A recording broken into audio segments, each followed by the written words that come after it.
Bonjour Pascal. Bonjour Rémi et bienvenue. Est-ce que tu peux commencer par te présenter et introduire un petit peu Safran AI? Je m'appelle Pascal Lécuyeau et j'ai rejoint Safran AI en 2021 en tant que vice-président en charge des activités de développement logiciel.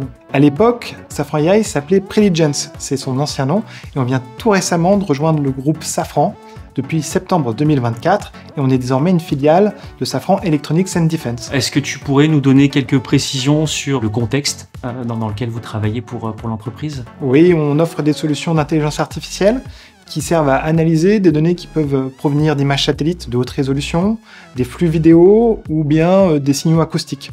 On a déployé nos solutions dans différents secteurs d'activité comme la défense, l'aérospatiale ou l'industrie. Au vu de la nature de votre activité, comment s'est passée la prise de décision de passer sur un provider externe?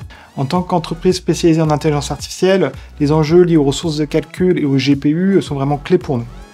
On a commencé à développer notre propre infrastructure on-premise et on a rencontré différents challenges techniques, notamment au regard des problématiques de poids ou de capacité de refroidissement de nos ressources de calcul. On est venu à la décision de faire appel à un fournisseur extérieur pour tout ce qui va concerner l'entraînement de nos algorithmes sur des données, ce qu'on appelle nous non classifiées, car pour tout ce qui va être les données de type classifié, on a un centre d'entraînement dédié, sécurisé interne à Rennes. À quel moment est venue l'idée de sélectionner OVH Cloud pour vos infrastructures? On a réalisé des benchmarks pour évaluer les bénéfices et les coûts des différents providers de solutions bare metal et on a retenu OVH sur un critère de performance coût qui était le meilleur. Sur quel type de produit ou de solution vous vous basez actuellement pour Safran AI? Actuellement, on est basé sur des solutions bare metal avec des GPU, des serveurs de GPU, principalement des L40S.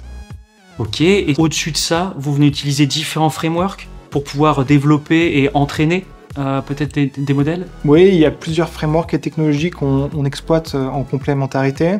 On peut citer par exemple ValoEye ou également des solutions comme PyTorch ou TensorFlow.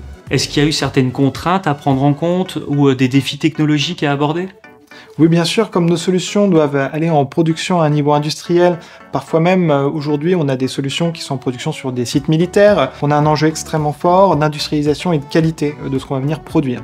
Et donc pour ça, on a investi stratégiquement en interne depuis plusieurs années sur plusieurs objets qu'on appelle donc l'AI Factory, qui est notre usine de production d'algorithmes d'intelligence artificielle. On a également notre AI Flow, qui est notre système de gestion de workflow pour nos plateformes logicielles sur les solutions qu'on déploie. Et puis également, on a l'AI Framework qui est l'ensemble de nos process qui nous permettent de réaliser tout ça de façon harmonieuse et efficace. Quand on regarde l'ensemble de ces sujets-là, on va se recentrer un peu sur les objectifs et les contraintes des GPU. Et là, qu'est-ce qu'on va avoir en tête? On va avoir la performance, puisque c'est le premier facteur clé qui nous permet de réaliser nos entraînements en des temps raisonnables. Un entraînement aujourd'hui peut prendre parfois plusieurs jours, dans certains cas plusieurs semaines. Et plus on va avoir des GPU qui sont performants, plus on va pouvoir compresser et réaliser ces campagnes d'entraînement en boucle courte et itérer rapidement dessus. Est-ce que vous pensez qu'il y a des avancées militaires actuellement dans le domaine de la recherche militaire qui pourront, dans le futur, plus ou moins proche, s'appliquer dans le domaine civil?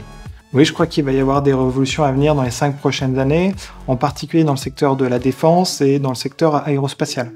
Oui. Au niveau de la défense, l'intelligence artificielle va nous permettre de gérer le tsunami de données qui arrive de l'ensemble des capteurs qui sont mis à disposition actuellement, pour pouvoir apporter ce qu'on appelle la transparence du champ de bataille. C'est une information instantanée qui permet de prendre des décisions en temps réel par rapport à ce qui se passe sur un théâtre d'opération. Et donc ça, c'est quelque chose qu'on voit, nous, en gardant toujours l'humain dans la boucle de la décision, mais en lui apportant les informations de façon beaucoup plus rapide et efficace. Est-ce qu'il y a d'autres secteurs, peut-être industriels, dans le civil, qui pourraient bénéficier d'autres avancées technologiques apportées par l'IA?